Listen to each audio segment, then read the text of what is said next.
Hi Fad Campers, it's Grace here and I have some new stand updates I'd love to tell you about. If you're based in the UK, I will be doing some dates in July and August and I'd love to see some of you there. I'll be in Leeds doing a work in progress with Amy Annette on July 4th in the Hyde Park Book Club. I'll be in Brighton on July 6th with Alison Spittle in the Comedia Comedy Club, and I'm going to be doing my own work in progress show in Glasgow on July 12th at Good Egg Comedy. Also then I will be at the Edinburgh Fringe, of course, for the entirety of August, from July 30th to August 24th. I'll be at the Assembly George's Square, the Crate, 10 to 3 every day. Would love if you could tell anyone you know who's going to be at the Edinburgh Fringe to come see my show. I'd really appreciate it. Thanks, guys. This show is part of the Head Stuff Podcast Network. Hi guys, Grace here. I'm going to do a bit of self-promotion, okay? I am a stand-up comedian. I know. I'm the funniest person on the podcast. Stop it, guys. You can't keep Okay, I'm here like for this actually. Connor's actually here anyway. But listen, I am doing a bunch of shows around the UK. So for any UK listeners, I am going to be at the Leicester Comedy Festival February 10th. That's February 10th, and I'm going to be doing my show Flirt. Would love to see you. You just go to my Instagram account, Grace Mulvey Comedy. I have my link tree there and it has all the information, or the Leicester Comedy Festival website, and check out, search for Grace Mulvey or Flirt. You'll see my show. Please come along. It'll be fantastic. Maybe. Connor, shut up. What's the best way to reduce? Eat plenty or starve yourself? 30 pounds in just 18 weeks. Jenny Craig totally worked. I love to eat, but overeating made it impossible to lose weight. My body wants bread, and I'm going to give my body what it wants. So I lost naturally. Medical studies prove that overeating is the number one reason for weight gain. If you need to lose weight, use Slick Naturals Weight Away and bring your weight down without the use of the Welcome to Fad Camp, a podcast that throws a comedy eye over our societal obsession of diets. Now, a little disclaimer, we are not health experts, but we are fad diet connoisseurs. I'm your host, comedian Grace Mulvey. And I'm your co-host, Connor Dowling. Welcome to Fad Camp.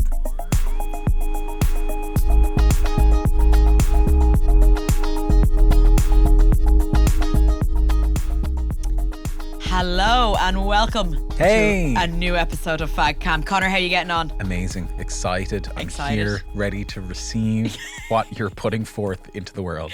That sounds so weird, but I love I'll the take energy it, you're whatever bringing you have. today. Love it. Okay, cool. So what I'm talking about today is a bit of a mishmash, but I think something that is almost hard to pin down, but I think is actually very prevalent in our society right now. And that is filters. I'm talking about a bit of Instagram filters, Snapchat filters, Photoshop. It's TikTok. Everywhere. Yeah. Do you know what? I was kind of like, Face tuning. That's the thing. Facetune, all of that. That was launched in 2013, a huge app. That's almost like, I don't know how much face tuning matters anymore, considering there's so many editing available on like TikTok, on Instagram, and there's like on AI Snapchat. ones as well. Like someone did there's a photo of me that someone put an AI filter on where it turned my beautiful brunette brown hair blonde, gave me like a pink shirt and everything. Oh, MFG. And very like, you know, like I was wearing makeup. I was like, I might do that. And did you like the look? I mean, I'd never pictured myself like that before. That guy's a thought. I know, right? What's happening here? I'll try to find it. Yeah. I really want to see this version of you. Okay, well, yeah. So I'm going to throw out some things here, okay? It is obviously a very big topic to try and cover. I'm really more linking it to how does it link to body dysmorphia. Amazing. Because we all know body dysmorphia, a lot of people suffer from. I found very surprising how many articles and how much research has been done really linking the use of social media and these type of filters and editing software to body dysmorphia and the increase of body dysmorphia in young people. So obviously that sounds like a bit of a crazy thing to be going into, but it just was something that I was interested in. So if I was to try out some certain terms to you, Connor, let's see what you throw back. Photograph manipulation. What does that scream to you?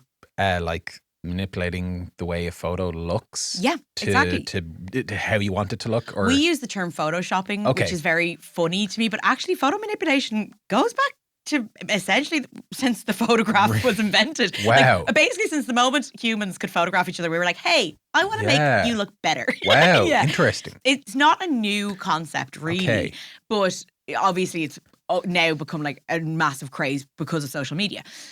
What about the term Instagram face? Instagram face. That does sound familiar. Is that to do with a pose?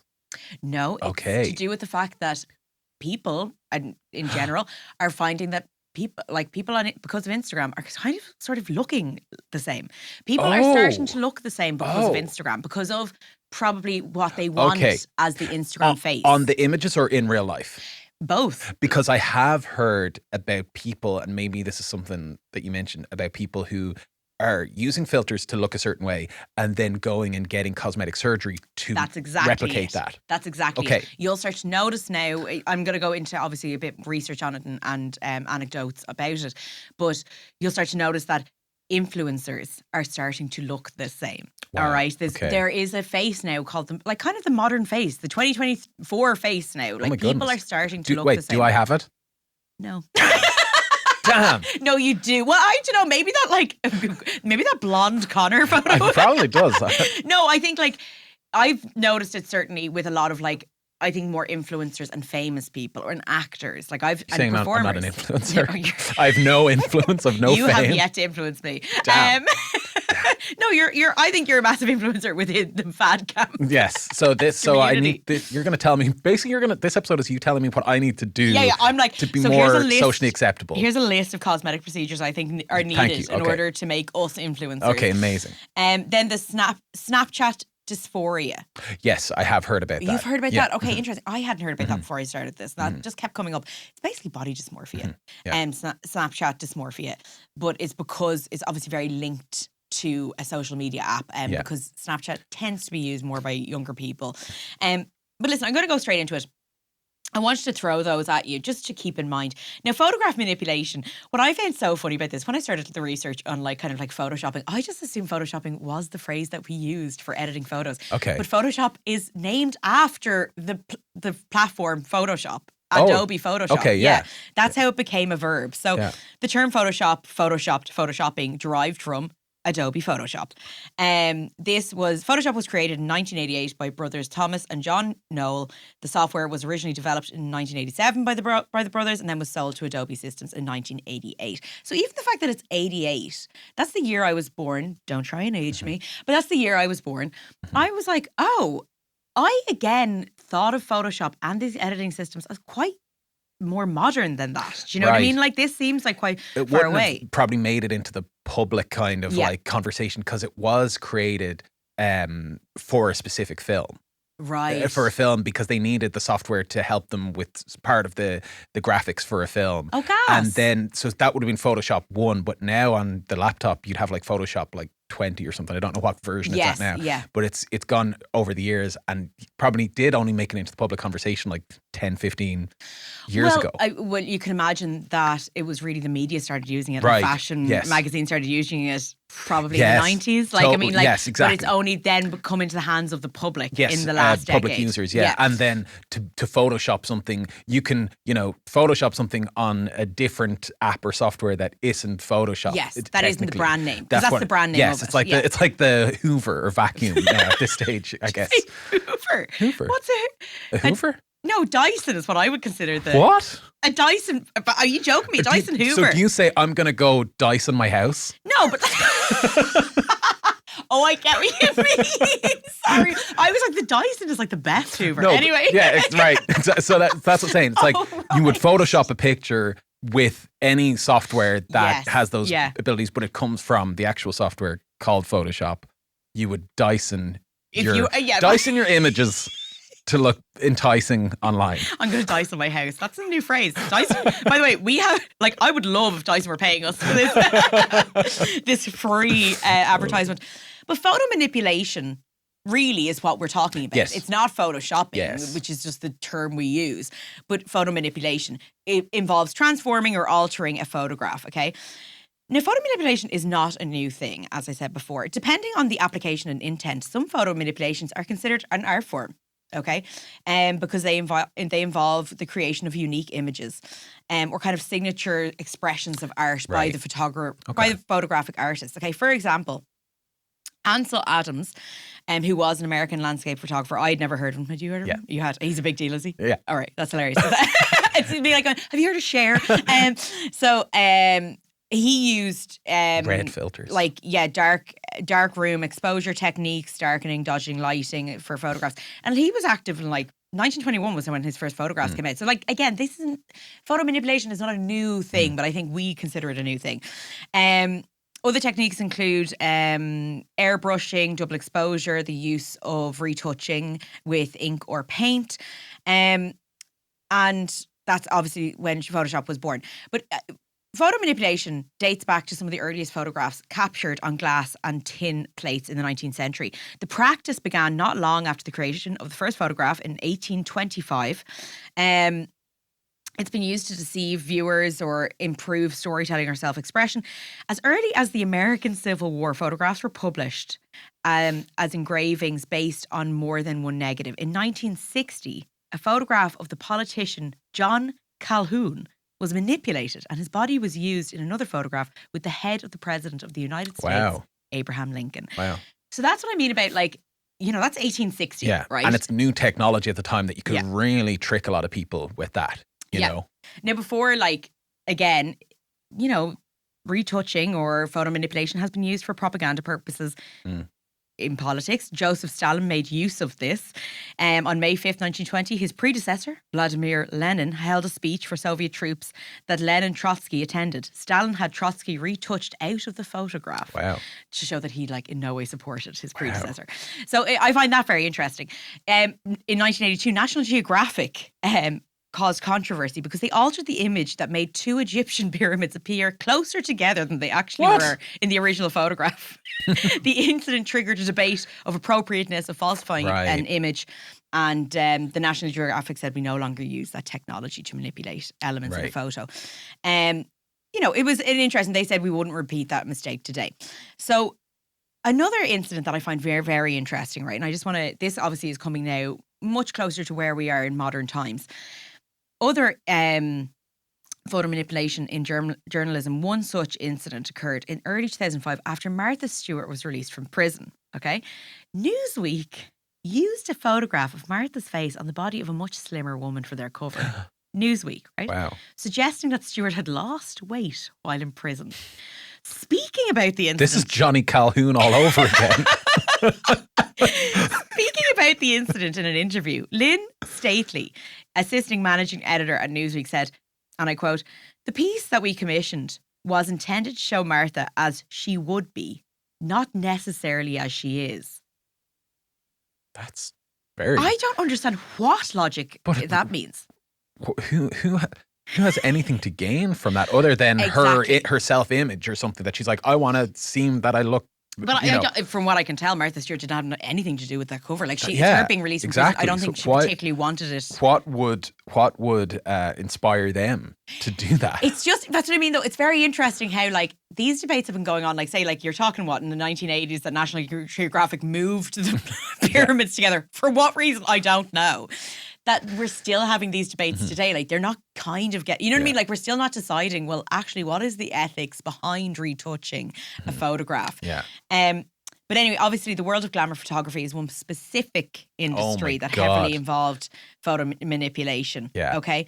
In an article entitled Confessions of a Retoucher, How the Modelling Industry is Harming Women, a professional retoucher who has worked for mega fashion brands shared the industry's secrets. I think I've seen a lot of that kind of stuff. Really? Where you'll see like a video where they literally go, this is what I do, this is the actual photo, and then this is afterwards, and they're like, they're making waist sizes smaller, they're making their face smaller, they're doing so many things that just the final image looks kind of like, that's what I would see in a magazine. Yeah. But compared to the original, it's shockingly different. Do you know when you're just like, why even hire models? I know. Just hire anyone, apparently, and just change loads of shit about them. Yeah, exactly.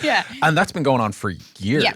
But that's why I'm sort of starting with the history of it to kind of bring us to where we are now. So you can sort of see like how it went from, I suppose, being in the hands of maybe political classes, journalists, industry media, stuff. Yeah. and then suddenly it was handed to the general public. Yes. And what's that? Yeah. Is that doing to us Totally. now? So basically, in this article, along with fixing imperfections like skin wrinkles and smoothing features, the size of the model is manipulated by either adding or subtracting visible weight. Reverse retouching is just as common as making models skinnier, distorting the bodies of very thin models to make them appear more robust in a process called reverse retouching, which I'd never heard of. Well, I think it's like when you look at like the various impossible body shapes and curves of certain models, you know, Right, where so you that go, would be reverse how is it retouching. possible to have, say, a waist that small with a bust size that big and these sort of Or things? hips that big that would Exactly. kind of defy almost gravity. Right, Yeah, exactly. yeah, You know, yeah. it's that kind of stuff for sure. Okay. Yeah.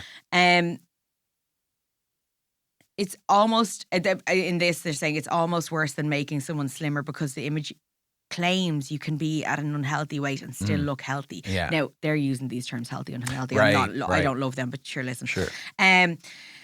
So reverse retouching includes eliminating shadows from protruding bones, adding flesh over body parts, Yikes. color correcting and removing hair generated for warmth from extreme weight loss. So, like, anyway, it's you know, it's obviously kind of disturbing to hear that. A digital manipulation expert who edited and altered a lot of images for the fashion industry and wants to remain private in this article says it is normal to digitally manipulate a photograph of a model to make them appear thinner regardless of actual weight. Generally, photographs are edited to remove the appearance of up to 10 kilograms. That's 22 pounds. Whoa. Which I was like, that did shock me. Even if like that editor is saying, you know, even if they're not even heavy to begin with or appear heavy to begin with. It's like it's just the standard. It's like, okay, whatever size they are, let's trim up to 10 kg off, you know? Exactly. So enter right where we are now. The Instagram face. So as I said, the Instagram face is a social trend for women to adjust their features to conform to a single template, either by applying filters to their photographs on social media or via cosmetic surgery by the stars. So I looked at a few different articles for this. The face is distinctly okay. So I want to show you actually before I even start this. This face, okay. I want to show you this face and I want to see what you think about it. I'm going to give you a bit of facts behind it. Okay, look at this face here. Okay. Can you describe it in any sort of form? I mean, I'm seeing like a person of color. Mm-hmm. I'm seeing very striking eyes, you know, big lips, you know, like that look kind of like, you know, they've cosmetically full enhanced. Yeah, it has full lips. You know. Yeah. No, you're totally bang on in what you see right there. What that is, was the Imagine face. I was like, I see a total hottie right there. That's what I see, Grace. I see someone bangable. I was like, geez, when did you become such a bro? That's National Geographic's image of what they determine Americans will look like in 2050. Okay.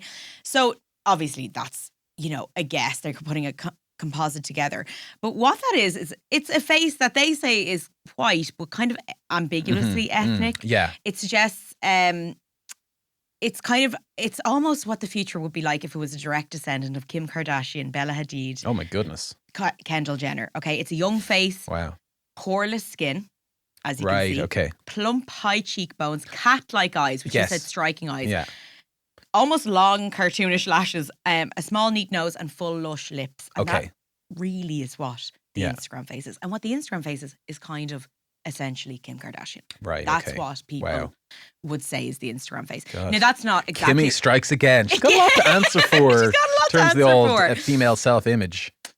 Celebrity makeup artist Colby Smith said, it's like an unrealistic sculpture, volume on volume, a face that looks like it's made out of clay. Okay. And I would really say that when I see a lot of the filters on Instagram and what I'm seeing online, poreless skin, this kind of skin that looks like it could be an AI has totally. done this on top of a person. But that person, there's no texture to the skin. I do see a lot of Instagram accounts which are great, which show kind of like untouched photos, or they try and show it. There's not a lot of them. But like when you see how celebrities will appear in photographs or on their Instagram, they're so heavily edited that I'm like, okay, this now looks like someone has AI'd your photo.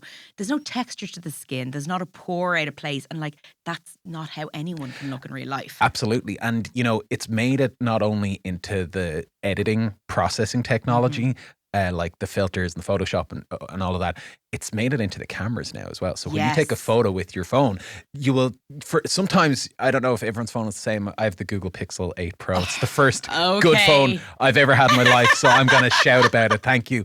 But once again, we have no sponsors. Would love if they were please. sponsoring us right Yes, now. please. Them But in Photoshop. that phone is known for having a good camera, and it uses AI, like a lot of technology that we have. It uses AI to kind of like give you like the best light and the best textures and stuff like that. And like sometimes it takes a second to like load like what it's actually done to your photo, and you'll see for a split second like how you actually look, and then it just gives you this quick little subtle filter that just softens all of your features and kind of evens out shadows and light on the face. So, but I'm sorry, but that's actually fucked up. Right. So it's already made it into the technology.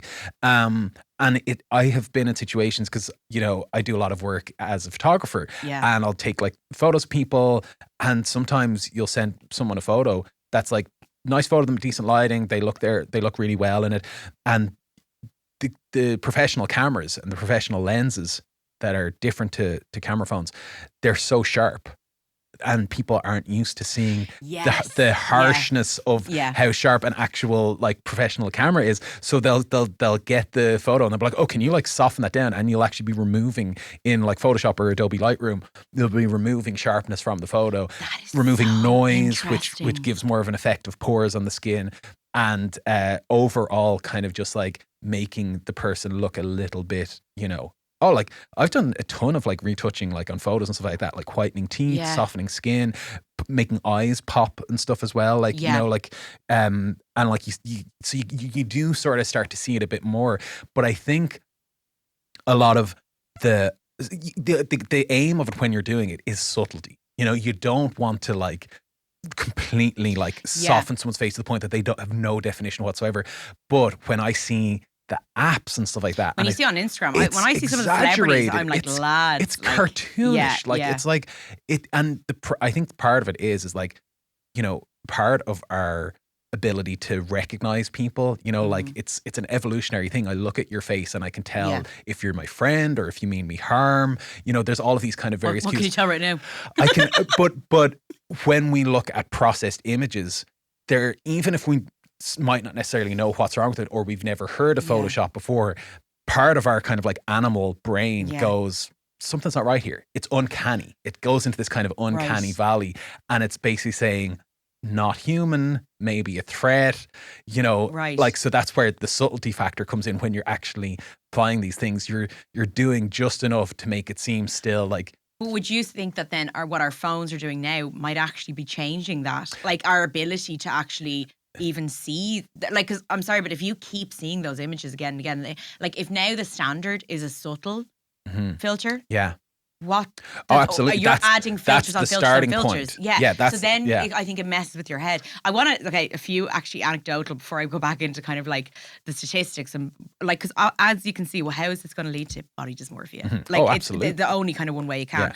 But anecdotally, right? First of all, when you do see the sharpness of a professional camera, it was like the first time I ever got glasses. Right, okay. And I remember I was like 12 and I put I was living in soft focus for a long time. Okay, I thought I was a little 12-year-old ride.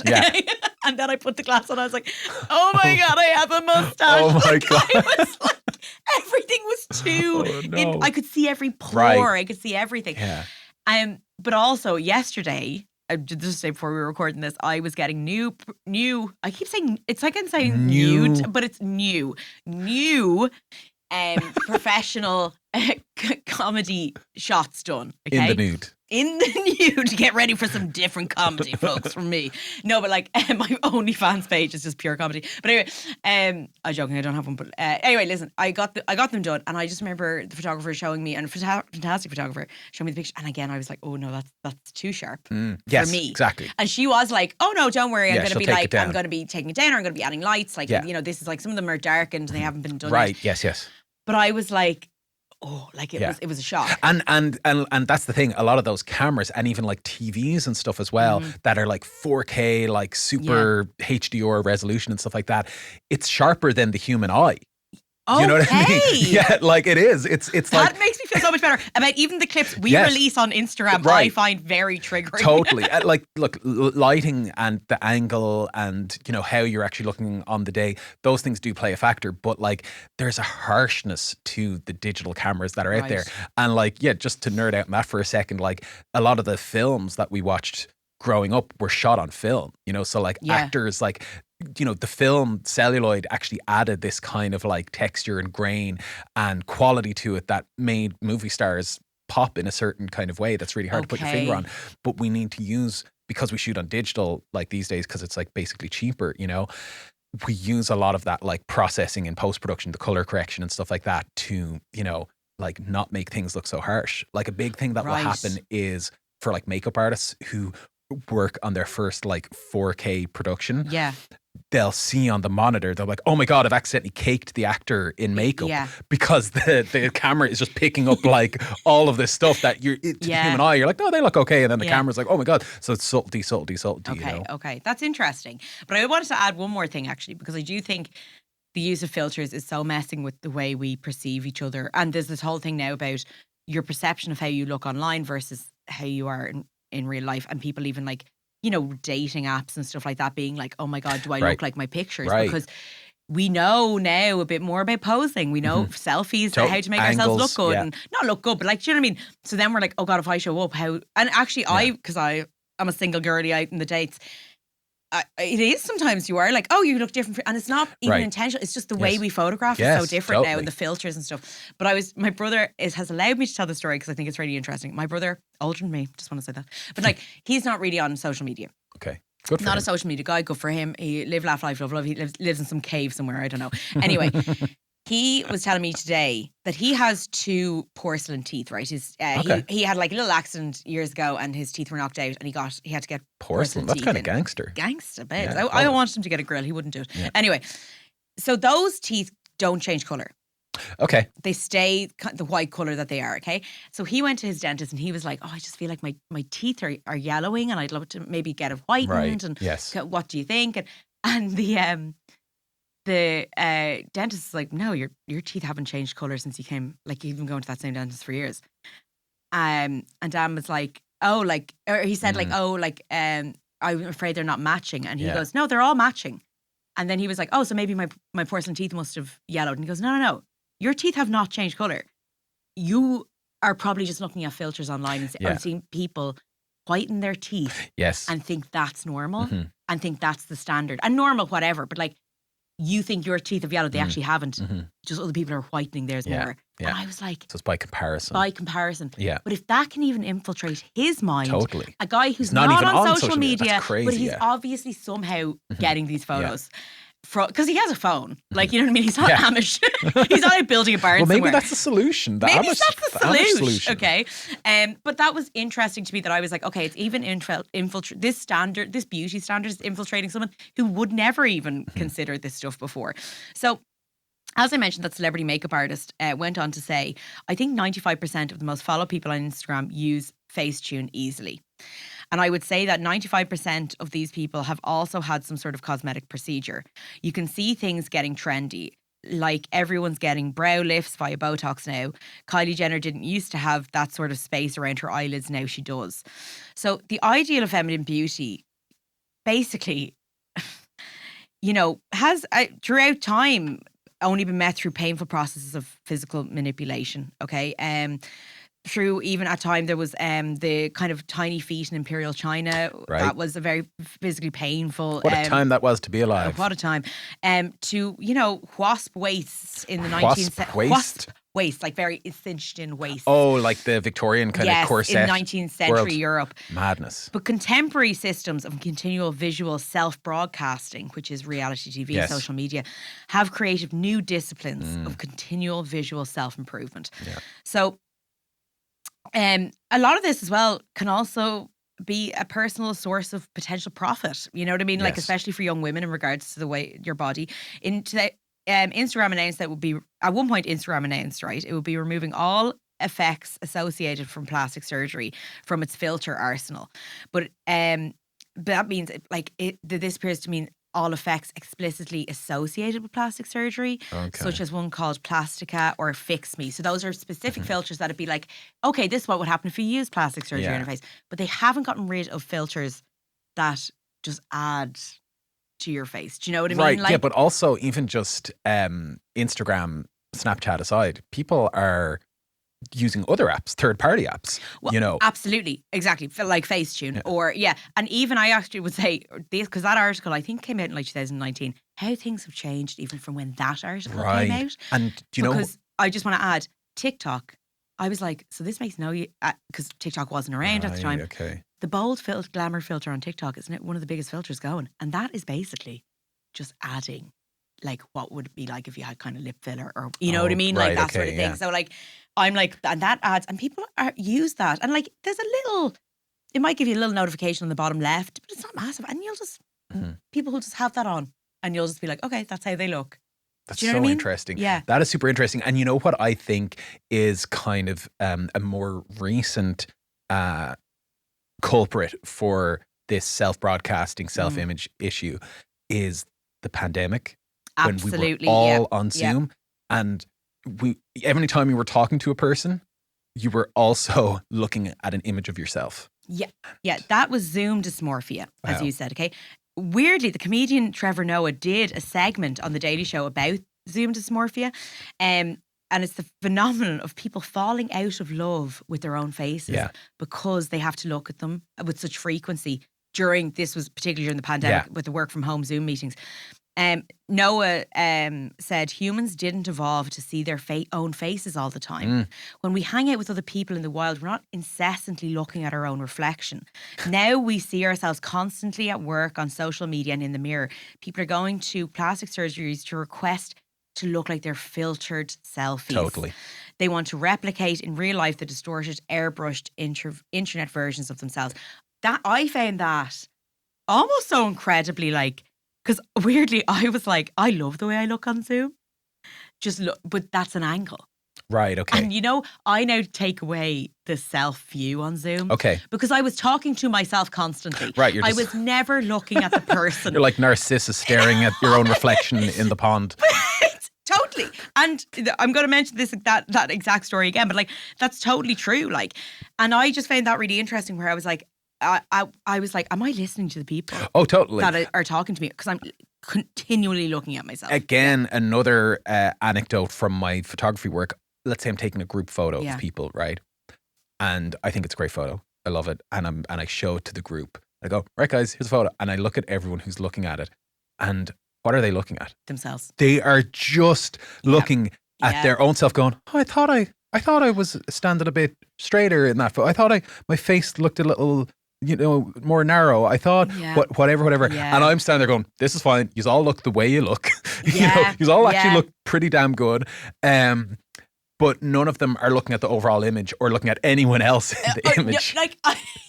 Because you know when people send you photos, and I will say, and you feel like an attack. Yes, we've because you're like, talked about excuse this. me, like how dare you? I thought you were my friend. Yeah. But then you look at them, they look really nice in it because that's all they think. Right, They're exactly. literally seeing themselves go, nice photo, I'll send it on to her. You just sent me the worst photo that's ever been taken of me and said, here you are having a lovely day You out. look great. And you're like, I want to die. Yeah. Make sure that photo never sees the light of day, But like the Zoom thing, it's like, imagine hanging out with a group of friends and there's just a mirror, like beside your best mate. Every time you're talking to them, your eyes just drift over to the mirror, That's exactly what like, Zoom is. Changing your posture, changing the way you're like, do I look like I'm tucking in your shirt, Yeah, it's exactly. I'm going to go back to this makeup artist again because he said he started noticing the encroachment of the Instagram face. And this is in 2019, right? So it's 5 years ago. So he's kind of saying 2014 is when this really started. And he said that's when lip fillers started. Right. And he said, goes on to say, I'd do someone's makeup and notice there were no wrinkles in their lips at all. Every lipstick would go on smooth. It made his job easier, he noted. My job used to be to make people look like that. Now people come to me already looking like that because they're surgically enhanced. He was like, it's great. We used to have contour to give you cheeks. Now you just went out and got them. Right. there is something kind of interesting about the racial aspect of the Instagram face, and this is from this article. It was as if the algorithm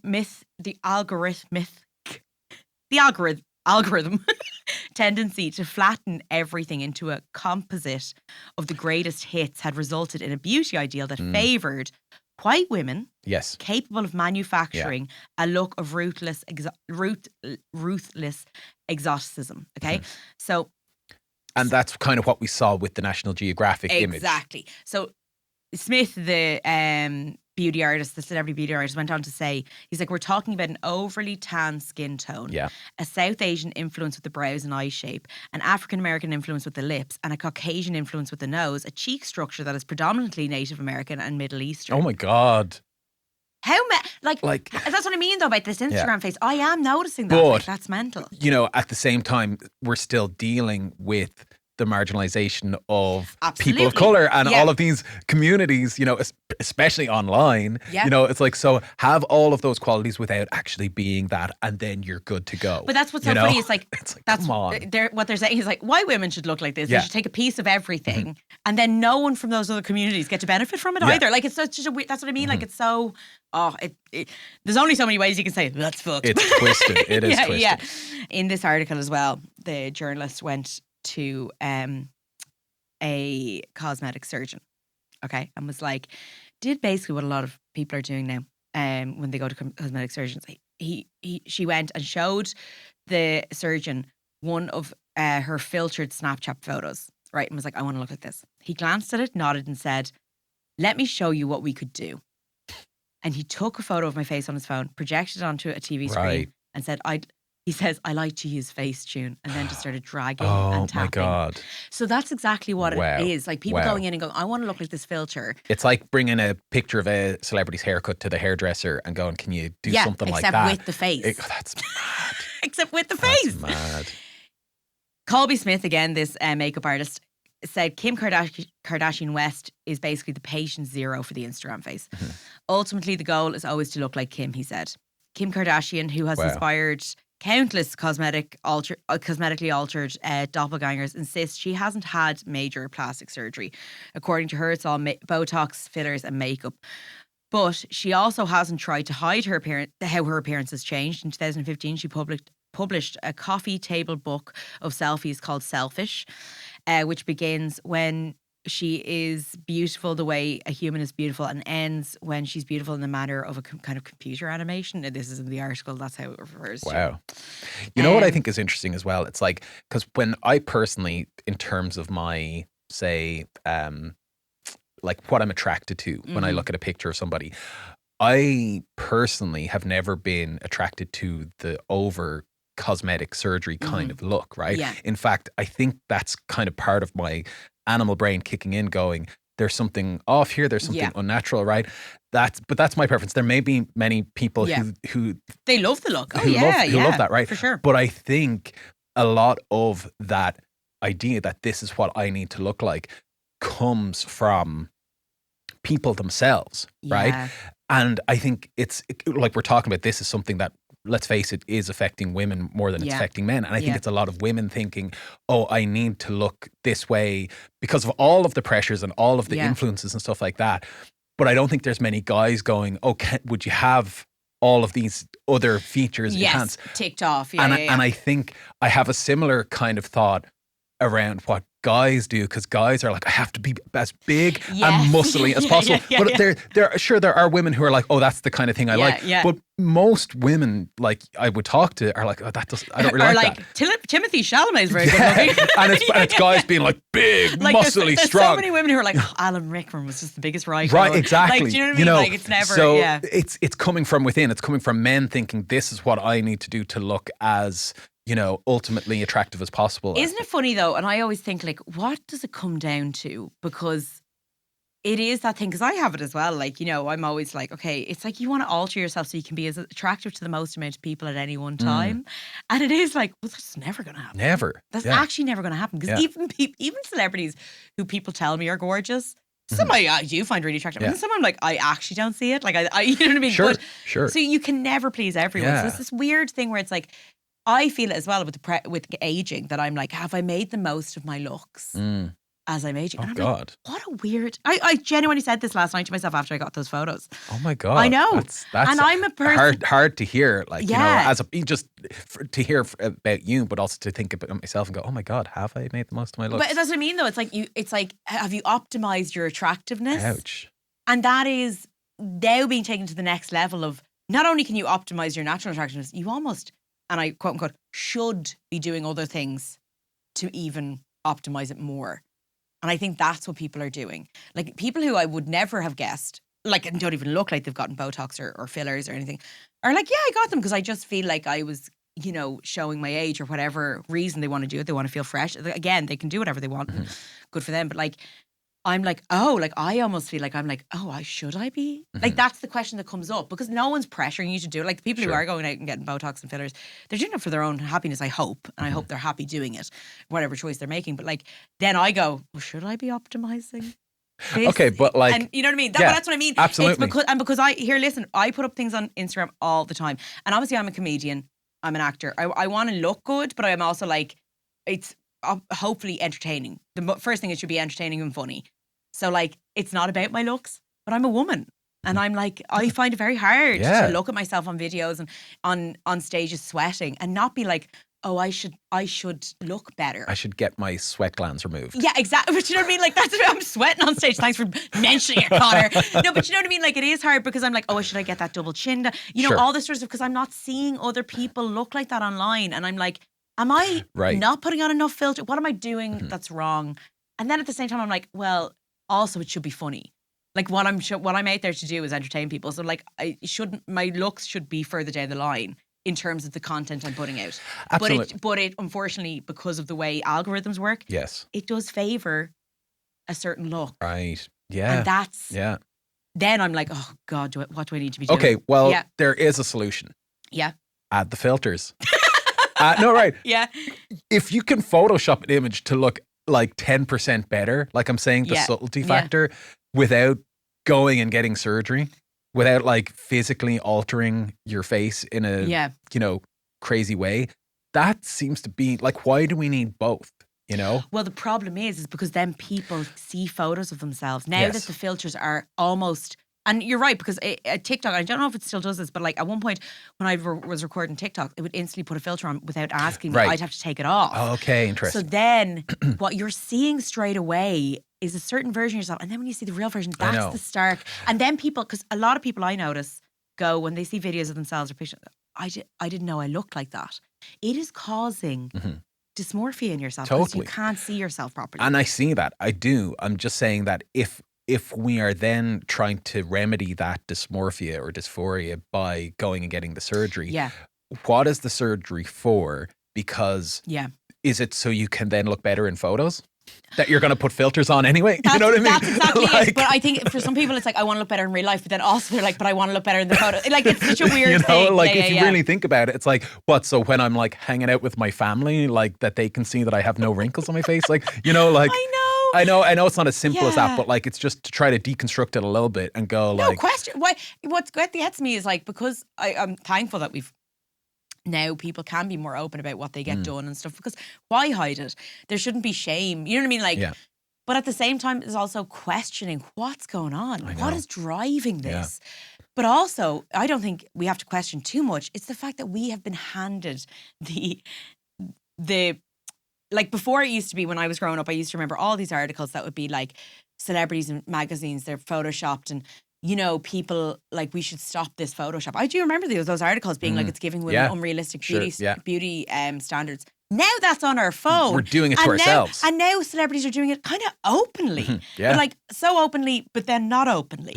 I'll go into that in a minute. I just want to go, last bit I want to say, one of the doctors, the cosmetic surgery doctor said, I'd say that 30% of the people coming in are bringing in a photo of Kim Kardashian or someone like Kim. There's a handful of people, but she's there at the very top of the list, and understandably so. It's one of the biggest challenges I have, educating the person about whether it's reasonable to try to move along that path towards Kim's face or towards whoever. Yeah.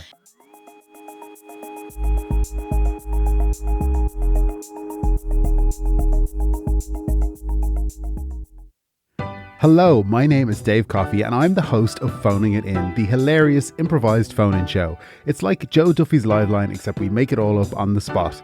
We've got a back catalogue of over 100 episodes featuring some of the best comedy performers in the country. People like Kevin McGahern, Alison Spittle, Killian Sunderman, Shane Dan Byrne, Joanne McNally, Michael Fry, Emma Doran, Peter McGann, Hannah Mamelas, Tony Cantwell, and so many more. Join me, Dave Coffey, for Phoning It In right here on the Headstuff Podcast Network.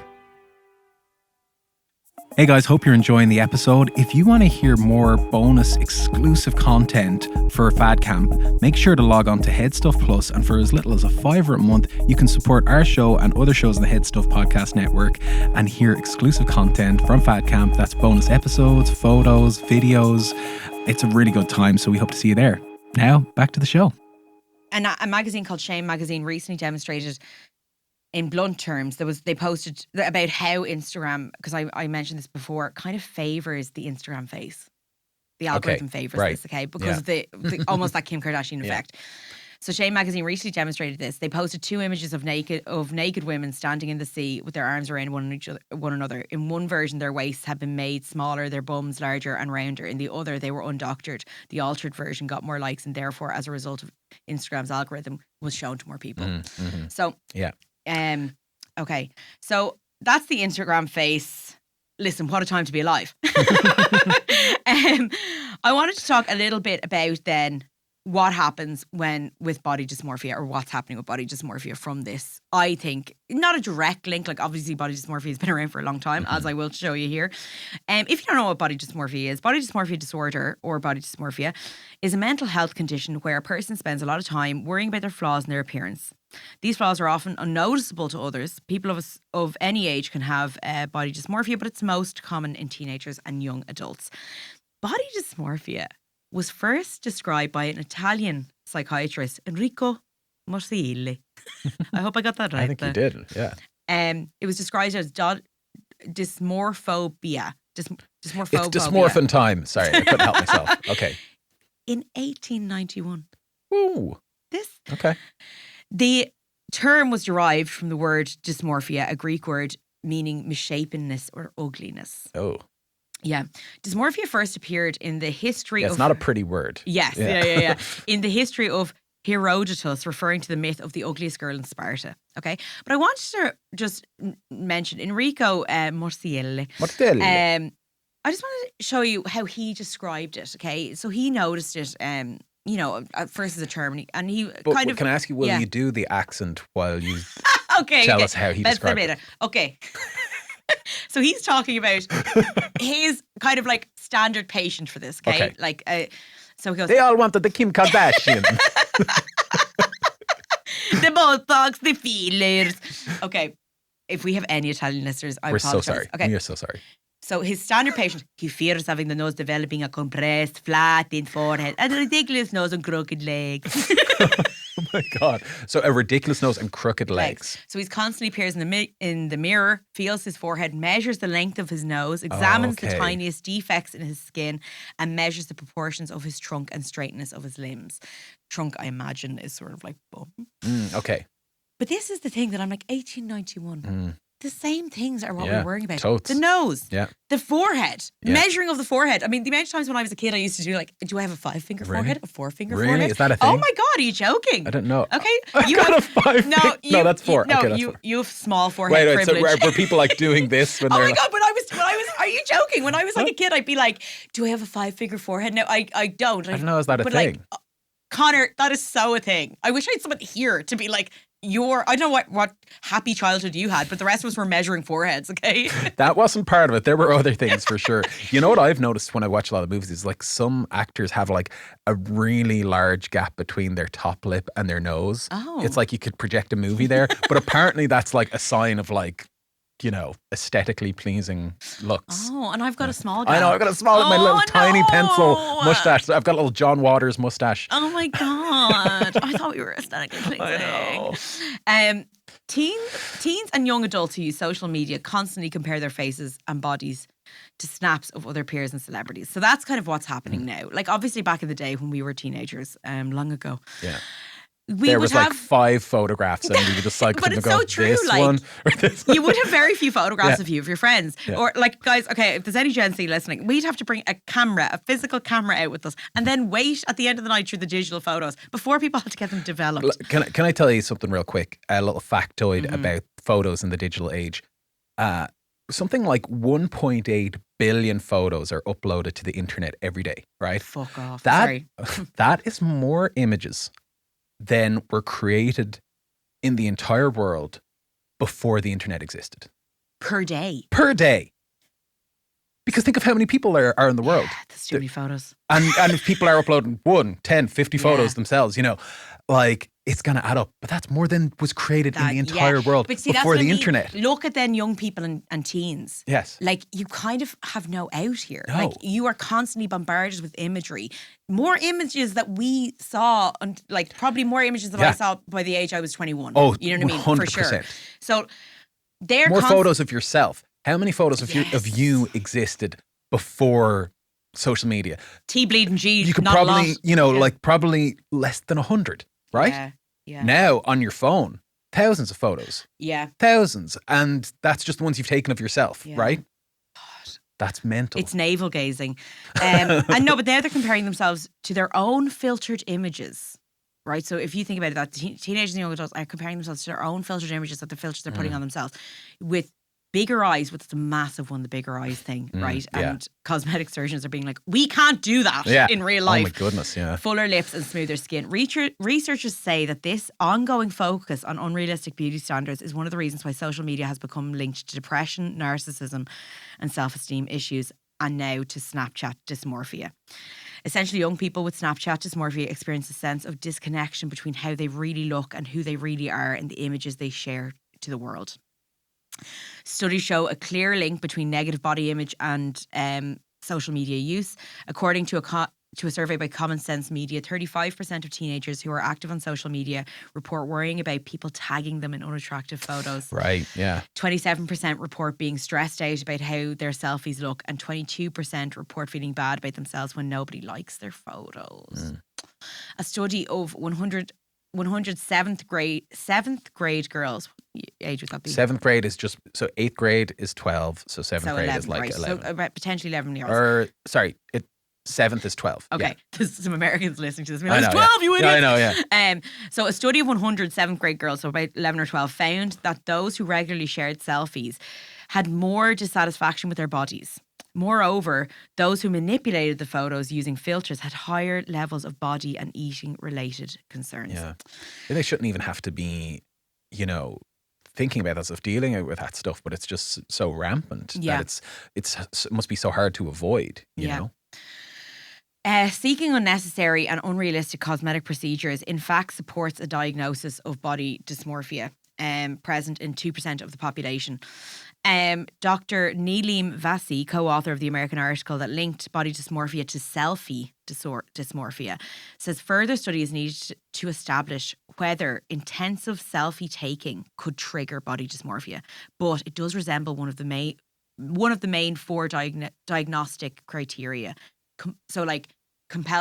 Intensive selfie taking does resemble basically one of the 4 diagnostic criteria for body dysmorphia, which is compulsive mirror checking and other repetitive behaviors and thoughts. So I totally see that. Mm-hmm. Like when you take selfies, and I've done this quite a bit, sometimes if I look through like photos I have to delete for storage issues, there's just tons of me taking selfies, but I've picked one to send. Yeah.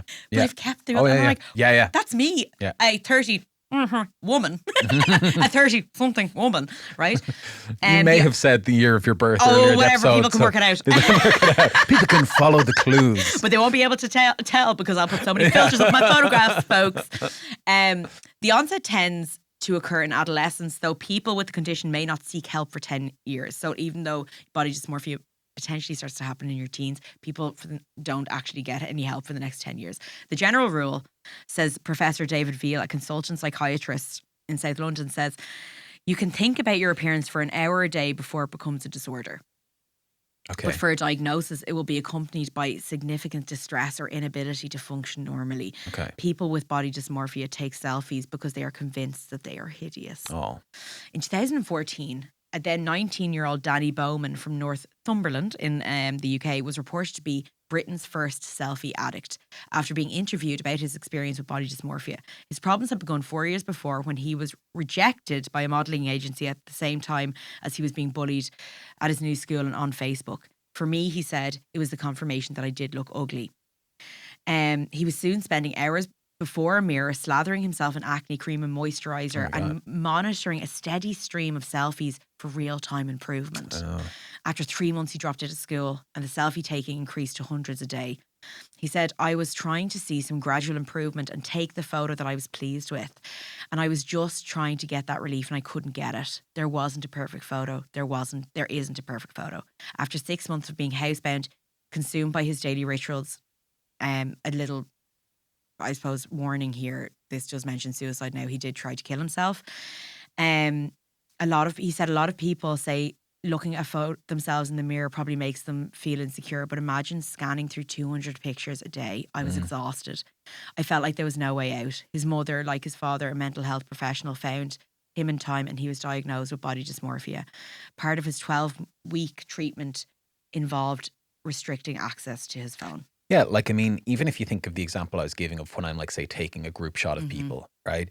And they look at it and they go, oh, and I can see on their face, they're like, I look at it and go, that's the photo that we're going to use like on your website or whatever, right? I can tell straight away, right?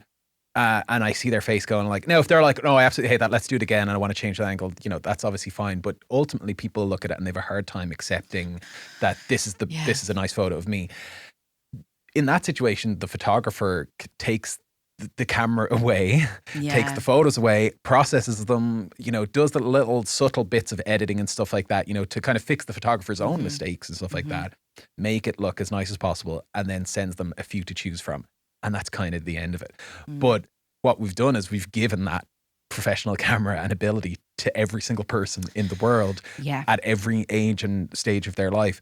So they don't have someone else to kind of like, you know, decide the good photo and kind of sift through or offer options. It's just, you're just left alone with yourself with, like you say, 30, 40, 50 photos like to review yourself. So if you are feeling that anxiety, insecurity, or like, you know, things like depression and stuff like that, it could become that compulsive behavior, you know, which is just really damaging. And it's like you say, it's the dysmorphia has been identified like over 100 years ago, but the tools that we use to kind of like, you know, keep that fire burning is those. Oh, it's like we've been handed gasoline. Yeah. Like, let's be honest. Like, body dysmorphia is not a new thing. Yeah. But the way we are interacting with this technology, I don't know if we are prepared for it or have been educated with it. Like, let's be honest, like, I think a lot of people get very overwhelmed. I know parents do, with the thought of like their kids or teenagers having phones. I don't know if we've even talked about body image in that conversation. I know. It's the addictiveness of social media. We talk about the addictiveness of endlessly watching videos and stuff like that. But then what is it doing to the self-image, you know, to your... And to young people who already, like we said this, no one escapes teenagehood. No one escapes. Yeah. The feelings you have about yourself, you were for the first time being introduced to your looks, and like we all deal with it. No matter what weight you were as a teenager, everyone had trials. At this moment in time with this technology, I just think that, like, for me, it's not, I don't want to put fear into people, but it's more just like, how can we help teenagers in this time when the adults are struggling? Yeah. Like, how can we are living this diet culture. We talk about this time and time again. Very few people escape it. But like, how are we going to help this generation coming up? Like, you know, how do we do that? And like, what's nice about this gentleman here that we're speaking about, and now 24, Bowman is studying the University of York and campaigns on issues related to mental health and positive body image. He has raised concerns about the impact of Instagram with friends he sees posting photographs of themselves every other day, face tuning themselves, making themselves look unlike the way they look. That was me, but on an amplified scale. He said it's become such a normal thing that people don't see what they're doing as abnormal. But it's great to see him, thankfully, out of that very horrible period of his life. Yeah. But that's a guy who said both his parents were mental health professionals. Wow. Yeah. Like, you know what I mean? Like, I'm like, that's a really great story, and thankfully he's there to help his friends through it as well. But like, what are we? What like I'm like this is a problem. I know. And I'm like I don't hear it being talked about in certainly mainstream media. Like phones, thankfully, are and the use of phones. What are we going to do about the fact that Ozempic now is huge, and like basically Oprah's talking about taking it? What are teenagers meant to do? And I'm not blaming Oprah for anything, but I'm saying if you're seeing filters and then being like, you should have a certain face type, which by the way, most teenagers have a little bit of puppy fat in their face. It's the normal. Sure. Do you know what I mean? Like, what extremes? What are they willing to do? Like, I just feel like there's too many things being thrown at. I find it overwhelming, and I'm a 30-something woman who has educated herself enough and is in, I think, a pretty good place. But I fall for these things. I mean, I'm going to tell you right now, I'm going to be perfectly honest with you. The photos that I took yesterday, but the photographer, excellent photographer, has sent them to me. I haven't looked at them. I am dreading looking at them. I'm going to try and talk to myself because I know my first reaction is going to be, the terrible things you say to yourself. I don't need to repeat them here, but the terrible things I will say to myself. I know already. I saw some photos from yesterday. My stomach is an area that I always find very difficult with my body type that I have a very weird relationship with. Already I was like, I wonder if she can take that. You know what I mean? I don't want that to affect me for a long time, so I'm going to have to deal with myself and make sure it limits it, and then just get on with life. Yeah. And then I'll look back and be like, in 10 years time, I'll be, geez, I was gorgeous. I was a ride. Which I am. But like, what's funny is I'm going to look back and go, God, wish I looked like that now. Do you know what I mean? Wish I'd gotten more photo shoots done. Yes, yeah. And I had a similar experience recently where I had been putting off getting photos and headshots for probably the past 5 to 10 years. That period, there's just not many professional photos of me in that period. And a lot of we're award winners now, we need them, guys. But a lot of my photos are kind of out of date and stuff like that, or kind of just like casual like photos. And I read a thing from Chuck Palahniuk, who wrote Fight Club and stuff like that. Yeah. And he said, for writers, he was like, don't wait until you're old to get your writer headshots done. People will like want to wait until they're like old and successful and everything's like perfect. Or until they've like lost the certain amount of weight. And I was kind of like subconsciously going like, oh, just, see how this year goes. And maybe at the end of next month, I'll have dropped a few pounds or whatever. And the years were flying by. Yeah. The years were flying by. So like literally like towards the end of last year at some point, at the end of 2023, I just got out a photographer friend and myself and some nice outfits and stuff like that and went around and took some photos.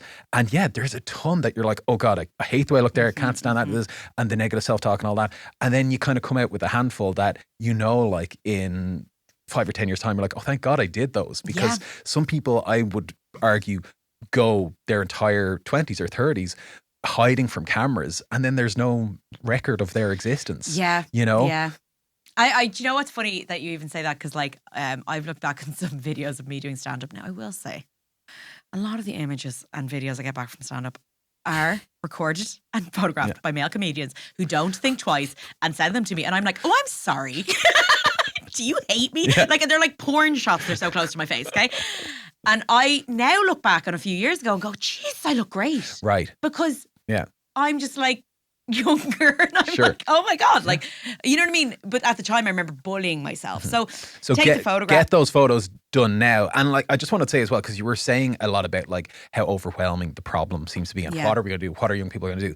A couple of things I will say to that is like with any problem, like identifying it is like kind of the first step. You know what I mean? We're aware of it. You talking about it has definitely like opened up my mind to a lot of it, and hopefully other people listening. But I think as well, as vulnerable as young people are to the digital kind of landscape, I will give them a little bit of credit as well and say, because they are also digital natives, like growing up with this stuff, they do have an opportunity to kind of like see this through a slightly different perspective. Talk to young people these days, my God, they are heads on their shoulders. They are smart kids. Unbelievable. The stuff kids. they talk, the way they interact with people, the conversations they have. And I think for all of its downsides, the internet, I was thinking about this recently, and social media, one thing that it kind of did was, even though we're all obsessed with, millennial, Gen Z, all the different generations, I think that the internet kind of weirdly united people into one kind of generation where we all in the same place, experiencing the world at the same time in real time, even though there are different offshoots and different things that you can kind of interests that different age groups might become into. We're all kind of present in the same place at the same time, whereas in other generations things were so much more separate. Like. Even think of the term millennial. Have you ever seen a term for a generation take off in such a way? Like, I know there's the baby boomers in the States, but that's specifically after I think the Second World War, or the Greatest Generation and all that sort of stuff. In Ireland and the UK, certainly in Ireland, those terms did not exist. I don't know what my parents are called. I know, like, probably boomers, but but like that was never a term. They don't in Ireland. identify as boomers, you know. Specific term, and we have been unified by it, and you're right, and Gen Z now are coming up, and I will say, like, I know this is a very broad statement, but I find them such an incredibly inspiring generation. I think they're amazing, because what they're facing are just different challenges to what we've been facing. I do have a lot of faith in them. I just do, like, with this aspect, I think both of us are so aware of diet culture, and lately I've been kind of depressed by the news that's been coming out about weight loss and weight loss drugs, and just overwhelmed by things. And I've been finding, like, oh, is the body positivity movement even still a thing? Like, are we still even, are people were they just pretending to be okay that people like themselves, or like that we exist? And then I'm just like, do you know what? Just the media is going to do what it's going to do. It's always going to go in cycles. It's selling a product. Let it sit there. You just focus on your own life and get on with it. And by doing that, I know personally I've been dating a lot more. I've been having a lot of fun. And like, I've been like, oh, like, just because I'm a bigger person doesn't mean I'm not attractive. You know, like those sort of things. I'm like, just focus on your own self. And I hope with teenagers, it just can take a long time for you to get to that place, and they're just vulnerable. You know what I mean? So anyway, listen, all I'll say is some of the symptoms of this, if you're ever wondering if someone in your life might be suffering from body dysmorphia, some of the symptoms are attempting to cover up or hide features they perceive as ugly by clothing, makeup, glasses, as we said, like filters online. A lot of people will decrease the size of their nose and things like that. Constant comparison of the aspects they dislike with those of other people, obsessively looking at their reflection in mirrors, cell phones, screens, obsessive grooming. That could be brushing, plucking, styling hair, applying makeup, tanning, shaving, you know, just obsessive types of things. Constantly asking for others' opinions on how they look, or repeatedly talking about how ugly or abnormal they look. Compulsively picking at their skin, over exercising. One other thing I just wanted to talk about, Dr. William Van Gordon, an associate professor at the University of Derby, stated that no doubt the filters are fueling dissatisfaction and dysmorphia. He cited two further reports, one unpacking the relationship of filters to disordered eating, and another which spoke to young women in China about how constant comparison with others and filtered images impacted their self-image, both underlining the cause for concern. However, he noted that we must remember this desire to alter our appearance is nothing new. It has an evolutionary link, he says. It's normal that we try to enhance our appearance, whether that's for forming relationships, finding partners. We do it in real life anyway. So the principle of doing it isn't necessarily something we need to be concerned with. The problem, he said, is the level of disconnect there can be between a filtered image and a person's real appearance. Okay, I'm going to talk a little bit about just one influencer who discussed what kind of like this Snapchat dysmorphia was for her, okay? People used to call Annika the Snapchat queen. This, by the way, is from a Guardian article. Between the ages of 19 and 21, she was obsessed with Snapchat to the point that where she had like 4,000 followers. At the peak of her tragic behaviour, she reckons, a year after quitting the image sharing app, she's quit it now, she was sharing 25 selfies a day. Wow. Okay. She liked the sense of having a platform, she says, with the average selfie getting about 300 replies. It was like, oh my God, I'm so popular, I gotta show my face. But the filters were also part of the appeal. The Londoner had been insecure about the slight bump on her nose. Snapchat Fun Effects lets you embellish your selfies with dog ears, flower crowns, and would also erase the bump entirely. I think I like how I look in this filter. It makes my nose look slimmer, she said. Socializing in the real world, she chose her seat to avoid being seen in profile. So she would choose where she sat to stop the bump on her nose being shown. Oh, wow. She basically thought, well, like, they're going to want me to look a certain way because of Snapchat. She recognised that this is irrational, she said, but it happens. I feel like we're in a world where a lot of people are seen to be perfect, so we try and reach that peak. Socialising, sometimes her followers would suggest meeting in person. Then it would be like, she says, I have to look like my selfie. It was around this time, the height of her Snapchat obsession, that Annika started contacting cosmetic surgeons on Instagram. The phenomenon of people requesting procedures to resemble their digital image has been referred to, sometimes flippantly, as Snapchat euphoria. That was a term coined by Tijan Esko, a cosmetic doctor and founder. Snapchat euphoria. Dysphoria. Oh, sorry, I thought you said Dysmorphia. euphoria. I was no, like, Snapchat dysmorphia. Sorry. Okay. I probably did say it. or dysphoria or dysmorphia. Dysmorphia. Okay. This was the term was coined by cosmetic doctor Tijan Esko, founder of the Esko clinics in London and Newcastle. He noticed that patients once brought in pictures of their ideal nose or jaw, they were now pointing to pictures of themselves, but heavily filtered. So he says, I want to actually look like this with big, large eyes and pixel perfect skin, says Esko. Well, that's an unrealistic, unattainable thing. Another doctor. Whereas other doctors from earlier were saying are like, let me see what I can do. Yeah. Well, this is what I could actually get done. So another doctor uses non-surgical, non-permanent injectables such as Botox and derma fillers to enlarge lips or smooth a bumpy nose. He recalls a client coming to see him in upset after a date. Okay, so the client was upset after a date, made through an app that had gone south. She met a man and he had been quite disparaging, saying, "You don't look anything like your picture." Okay. The woman showed the doctor the heavily filtered image on her profile and said, "I want to look like that." It was flawless, he says. 2017 study in the Journal of Cognitive Research, Principles and Implications found that people only recognise manipulated images 60 to 65% of the time. Wow. It hasn't come up yet, or I don't know if it's something that you want to cover, but now we're at the emergence of like AI and stuff and talking about not being able to identify images. Deepfake? No. National Geographic put up 3 images at some point last year of a tiger or a lion and said which one of these is a real National Geographic photograph, because they basically went into I think it's called like Midjourney or something like that, and said, give us a National Geographic style photo of a lion. Yeah. And so they put up 3, one of them was real. I didn't get it. So it tricked me. You were I joking. guessed one of the AIs was a real image, and I didn't guess the real image, so like. Oh my God. But did you have something to say about deepfake? Because that's really interesting. Well, I'm going to end on that, but I just want basically what Dr. Esko, who came up with the Snapchat dysmorphia phrase, said the pervasiveness of airbrushing on social media means it can create unrealistic expectations of what's normal and lower the self-esteem of those who don't use it. He said it's a vicious cycle. One of the cosmetic surgeons refuses to treat anyone younger than their early 20s. But he says that he has been contacted by 16 and 17-year-olds sometimes for preventative Botox. Oh my goodness. They hadn't even done their A-levels, which here would be like their leaving cert or SATs over in the States. Invariably, it is via Instagram, where a reported 60% of users are aged between 18 and 24. The marketplace has become the platform has become a marketplace for cosmetic procedures, with doctors showcasing their before or afters. The process is as easy as click, click, click. Look at 10 bits of his work in the space of a minute. Wow, let's contact him, says Annika, the queen of Snapchat. At the age of 20, she turned up to one of these clinics with photos of noses he had done and a video of herself with a Snapchat filter. The one, she says, the one that kind of makes your face look like an alien? I was like, this looks great. My nose looks so much smaller.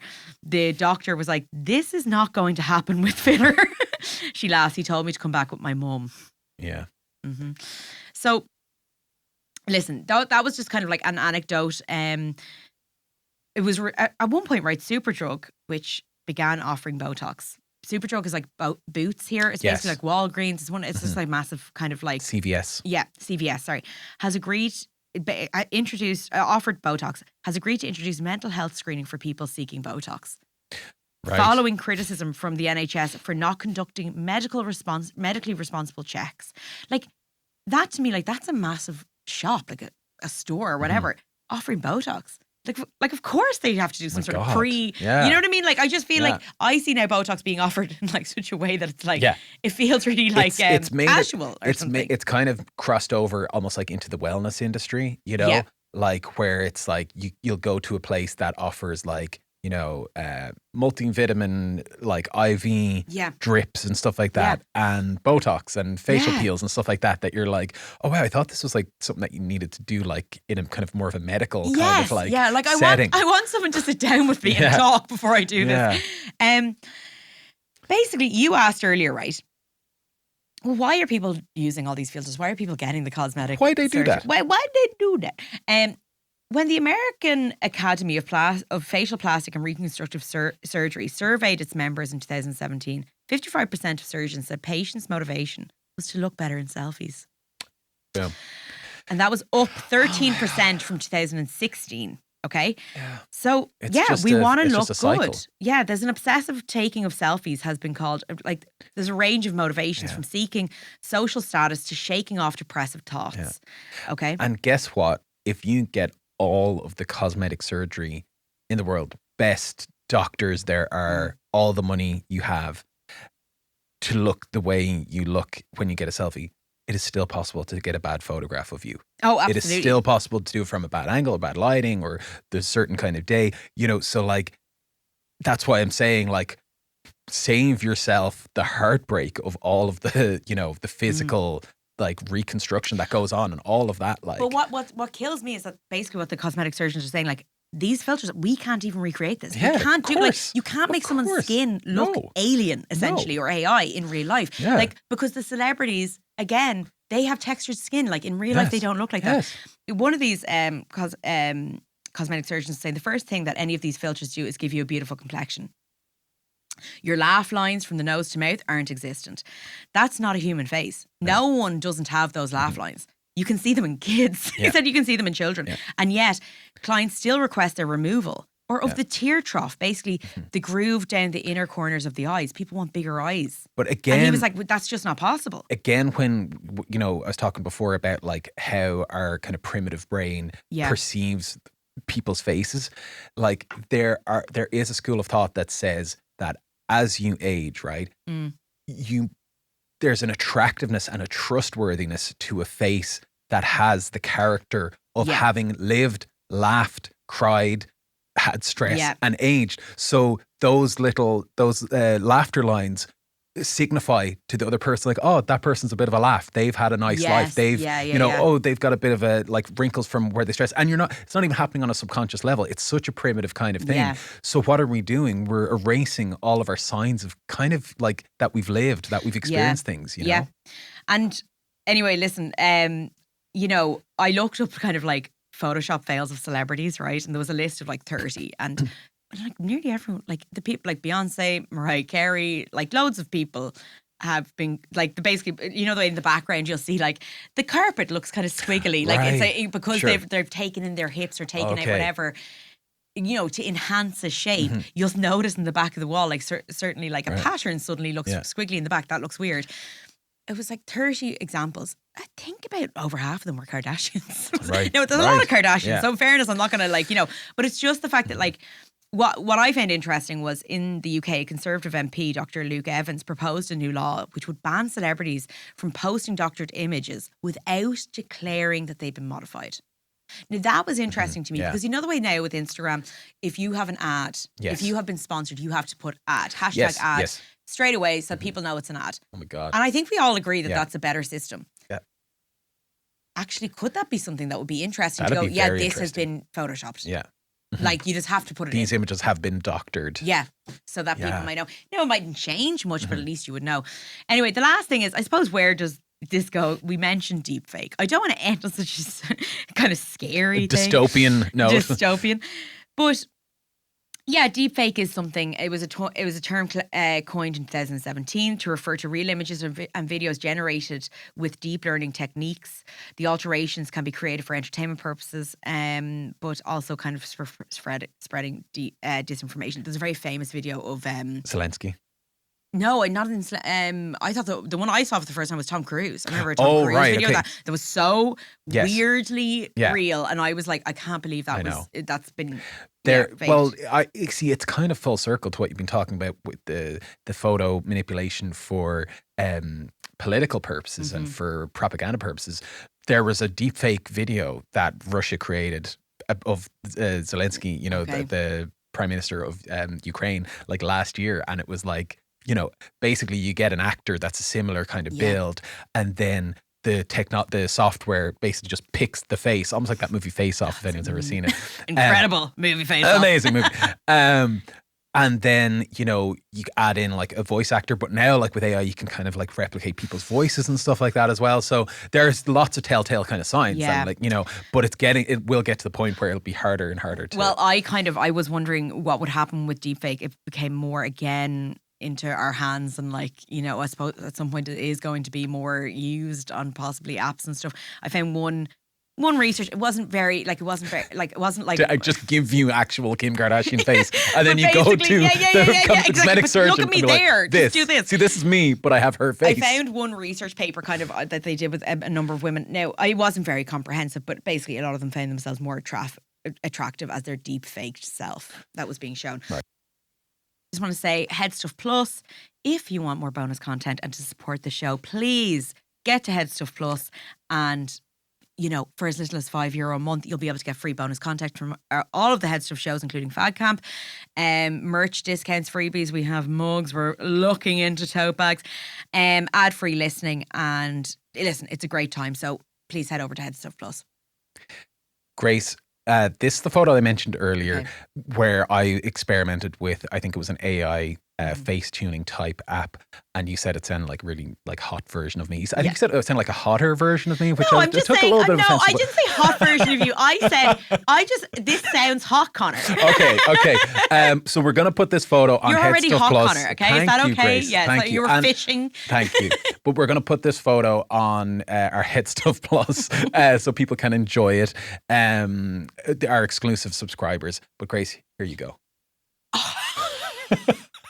Connor, first of all, I love that shirt on you. Right? That's blonde actually does work. That actually is my shirt, but the trim on my shirt is kind of more of like a tan color. They made it pink. That's nice. Oh my God, you suit pink. You should go blonde. Make Connor blonde. Make Connor blonde. That blonde suits you so much. That is gas. I think it made my eyes more squinty. Like, you know, maybe for guys, it's kind of like, no, don't have big cartoon character eyes. Have like cool squinty guy eyes. It's gorge. Guys, you are going to want to see that photo. Now, just to end on a nice, this was from a Refinery and was talking about kind of Instagram and face filters and dysmorphia. Just to end on this quote, because I thought it was quite nice. The Greek hunter Narcissus, why can't I speak? Saw his reflection in a pool of water, fell in love with it, and drowned. Perhaps like him, we are drowning in an endless stream of images of our own reflection. The detrimental impact this is having is starting to be understood, so perhaps it's time to turn our heads and look at something else. If we can do that, we can free up the headspace we devote to comparison. We might surprise ourselves with what we can achieve. Thanks for listening to this episode of Fad Camp. As always, we want to thank our producer Darren Lee. If you enjoyed this episode, please feel free to review us on iTunes, Google Podcasts, or wherever you listen to your podcasts. Great ratings and reviews really help more people find the show, and it would mean a lot to us.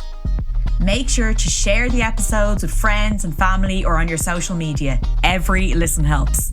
And we absolutely love hearing from our listeners, so please get in touch with any of your diet stories on fadcamppodcast@gmail.com.